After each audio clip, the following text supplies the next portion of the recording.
22 დეკემბრისათვის მთავრობის სახლს 2000-მდე შეიარაღებული მეომარი იწევა, ხოლო ოპოზიციას სამუდამო ათეული ჯარისკაცი უმაგრებდა ზოგს.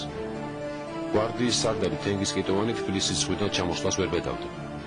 მეამბოხეები 23 დეკემბრამდე ამაოდ ცხოვდნენ მას გვარდია რუსთაველზე გამოეყვანა. მე წავედი ესე იგი ორი მანქანა ტყეწამალი ვიყიდე მახსოვს.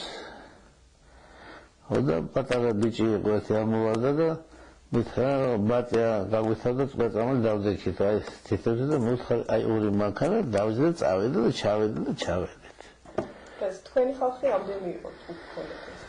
ჩვენი კაცი 120 კაცი სულ და მაგრამ 80 ჩავედით თბილისის ზღვაზე, მაგრამ მე ჩვენ მოგვიმატა თბილისლები, რომელიც ძველი გვარდიელები, რომელიც გასული იყვნენ, ესო ყველა მოგვიმატა და ახლა ერთ 600 კაცამდე შევექილით მე. ზიადას ყავდა მაშინ 4551 კაცი. რა ვიცი, ერთი-ორი დღე ზღვაზე იდგა და რაღაცას ელოდებოდა, რას ელოდებოდა არ ვიცი, მაგრამ ნუ მე ჩვენ ზეგავლენა მოახდინე და მე ჩამოვიდა ქვემოთ. ძალიან დიდი რაკეტა ჩამოიტანა, ერთი რაღაცა რაკეტა. ხო და ნუ იქათა მხარეს მიჩნეული ჰქონდათ, რომ ეს უზენაეს საბჭოს შენობა არის ქაჯეთის ციხე.